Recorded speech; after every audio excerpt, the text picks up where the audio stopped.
Assalamualaikum warahmatullahi wabarakatuh. Kalian menjadi saksi sejarah. Sekarang di hari kedua belajar persiapan SNBT dan UTBK untuk 2026. Dan saya menggunakan buku Gerak Cepat Menuju Kampus Impian. Dan untuk materi kali ini saya akan mengambil dulu kemampuan penalaran umum. Yang kemarin di hari pertama kan kita fokus ke matematika umum. Namun sekarang saya akan memilih kemampuan penalaran umum. Di hari tadi sendiri saya baru pulang pada pukul 5, itu karena beberapa hal dan belum sempat untuk fisik ataupun lari ya sebagainya.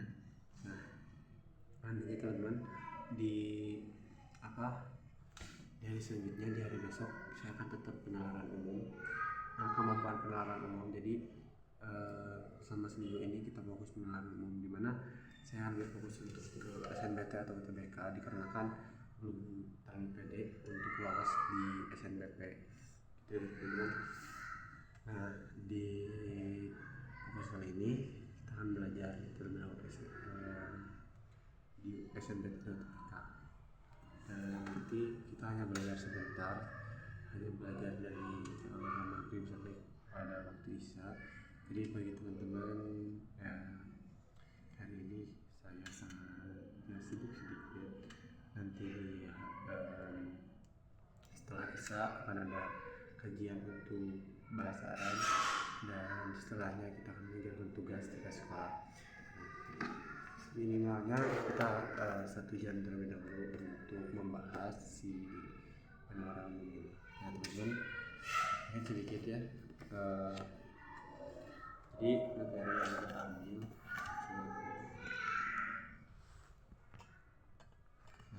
ini kita edit nokat ya. Jadi agak begini aja.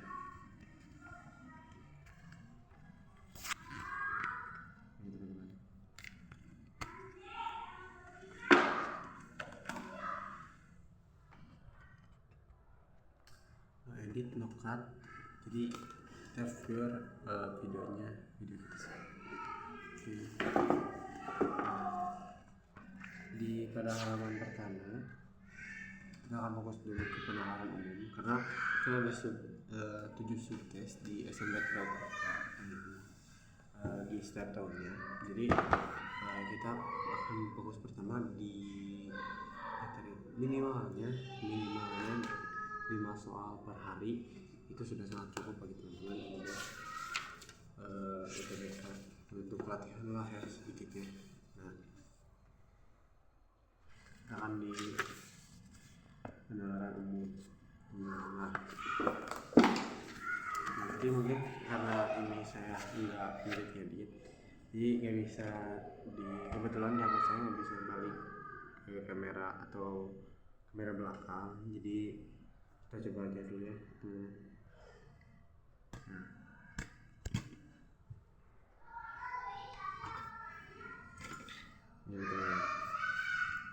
Di buku ini kita akan membahas beberapa, kita coba dan seperti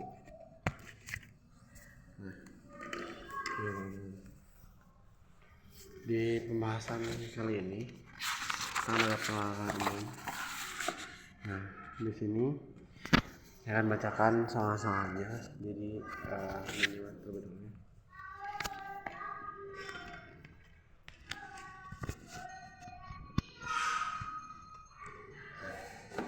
Untuk soal yang pertama, di negara T adalah negara kepulauan dengan biaya logistik yang tinggi. Pakar logistik menyebutkan hal ini disebabkan tidak meratanya infrastruktur di negara T sehingga tidak semua wilayah dapat dijangkau dengan mudah. Manakah pernyataan berikut yang memperlemah dan tidak memperlemah pendapat pakar logistik tersebut? Jadi di sini pakar logistik memberikan pendapat bahwa negara kepulauan biaya logistiknya tinggi gitu. Nah, kenapa? Karena tidak merata semua infrastruktur, sehingga tidak semua wilayah dapat dijangkau mudah. Jadi pakar logistik ini mengambil keputusan bahwa di sini dia bilang, kenapa sih negara kepulauan banyak menggunakan biaya logistiknya yang sangat tinggi? Nah, kenapa? Karena dia mengatakan itu atau akibat itu disebabkan oleh tidak meratanya infrastruktur. Jadi seperti ini. Misalnya di Indonesia ada 17.000 pulau. Kita pikirnya seperti itu. Maka di setiap pulau tidak mungkin dong ada mobil, ada transportasi mobil, transportasi motor untuk pemerataan logistik. Jadi biayanya sangat mahal gitu, teman-teman. Nah, teman-teman sendiri bahwa yang dinamakan demikian gini. Lalu di tabel selanjutnya ada pernyataan bahwa yang pertama nih pernyataannya, pemerintah membangun banyak infrastruktur baru untuk memastikan pemerataan pembangunan. Nah, menurut saya ini tidak memperlemah si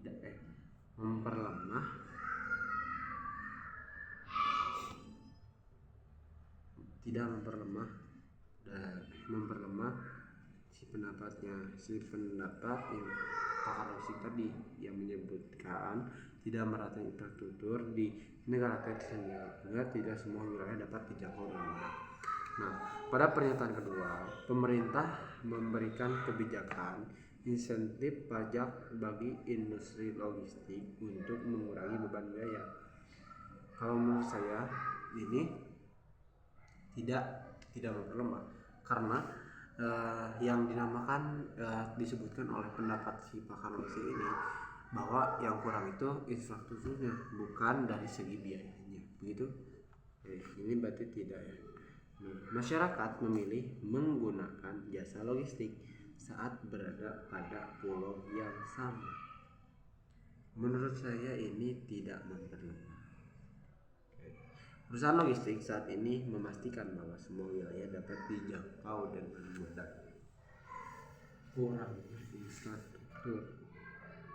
Nah, berarti ini memperlemah. Konsumen memilih perusahaan logistik yang memberikan layanan jangkauan pengiriman yang luas. Tidak memperlemah. Nah, kita cross check di halaman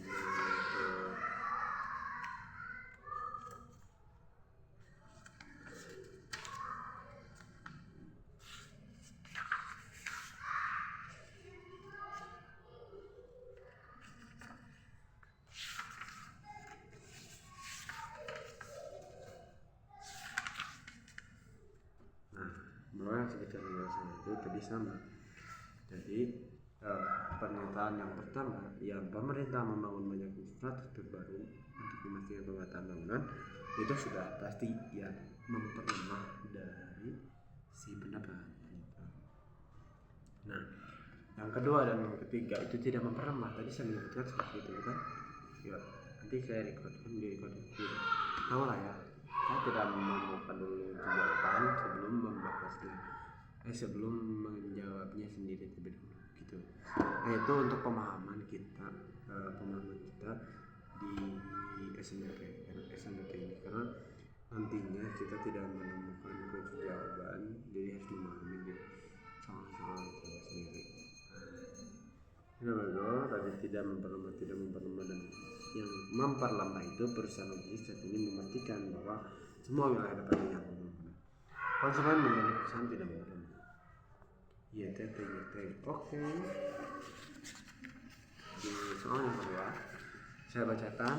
Menurut Menpora, Indonesia patut berbangga karena setelah popok bayi sekali pakai makin diminati karena lebih praktis dan mudah digunakan. Namun harganya relatif mahal dan dapat menyebabkan alergi. Popok bayi sekali pakai yang mengandung pewarna dan pewangi dapat mengakibatkan ruam pada kulit bayi. Oke. Orang tua disarankan untuk berhati-hati dalam memilih jenis popok bayi agar kulit bayi sehat dan bayi merasa nyaman. Berdasarkan informasi tersebut, manakah pernyataan Kipit ini yang pasti salah? Pasti.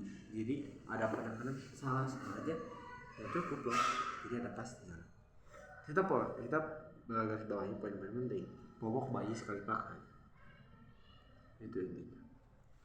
Nah, popok bayi sekali pakai itu yang hanya digunakan satu kali oleh bayi tersebut. Ketika bayi tersebut pipis ataupun pup di popok tersebut, itu sudah tidak bisa digunakan.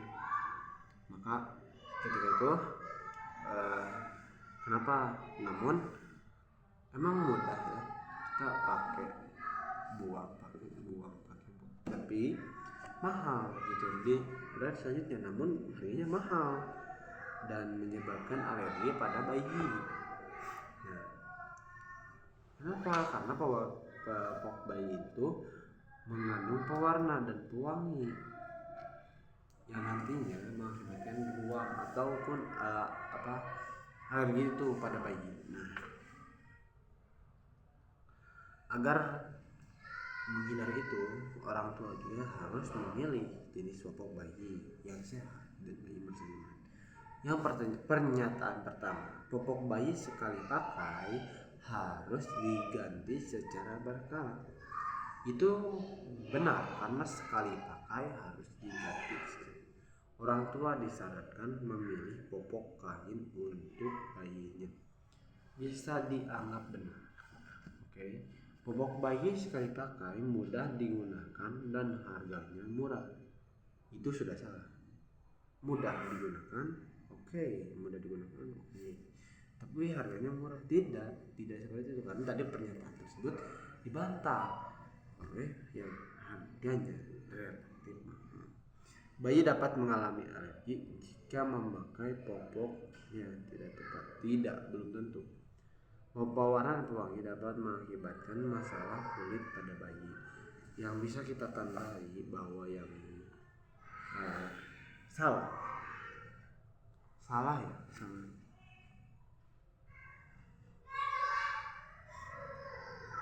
Baik, bisa ditandai salah karena tidak ada memilih jenis popok bayi. Memilih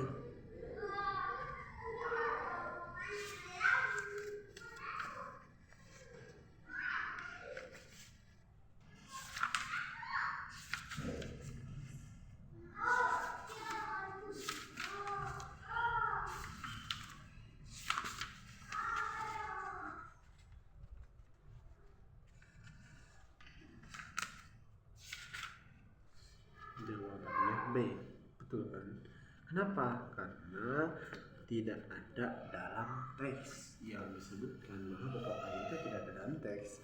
Dalam teks yang tadi telah disebutkan oleh saya di awal, satu paragraf itu tidak ada loh. Tidak ada yang namanya popok kain tidak menyeramkan, cuma popok yang sehat dan bayi merasa nyaman, tidak disebutkan kayak ini. Jadi itu salah. Oke. Kita lanjut ke soal yang ketiga. Taman pengeluaran umum ya sudah bisa, insya Allah. Berbagai kuliner. Menurut Menpora, Menteri Pemuda dan Olahraga, Indonesia patut berbangga karena setelah 56 tahun Indonesia kembali dipercaya menjadi tuan rumah Asian Games. Oke. Kita bawahi 56 tahun Indonesia tuan rumah. Kita pernah menjadi tuan rumah pertama kali pada tahun 1962 saat usia Republik Indonesia masih muda, 17 tahun. Namun justru saat itulah catatan prestasi olahraga terbaik kita torehkan dengan meraih posisi kedua di antara negara-negara Asia. Ucapnya. Manakah pernyataan yang memperkuat jika Kementerian Pemuda dan Olahraga terus-menerus memastikan dukungan pada perjuangan atlet-atlet Indonesia. Jadi pernyataan yang memperkuat jika Kementerian Pemuda dan Olahraga terus-menerus memastikan dukungan pada perjuangan anak. Asian Games menjadi momentum lahirnya nasionalisme dan solidaritas di antara bangsa. Tidak memperkuat karena di atas itu disebut. Asian Games menjadi momentum kebangkitan kembali dunia. Ya.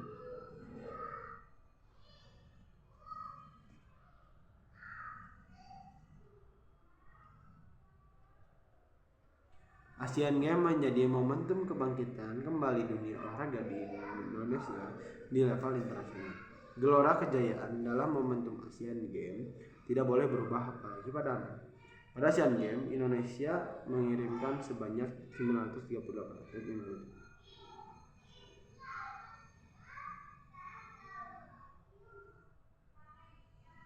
pada penyelenggaraan Asian Games, Indonesia mampu menjaga iklim sportivitas di seluruh cabang olahraga.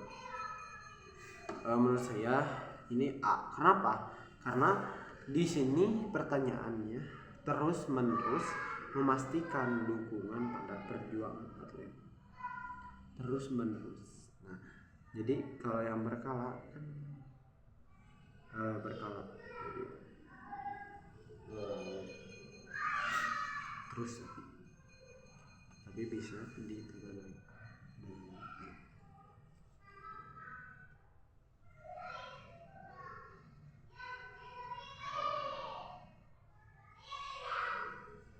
A dan C.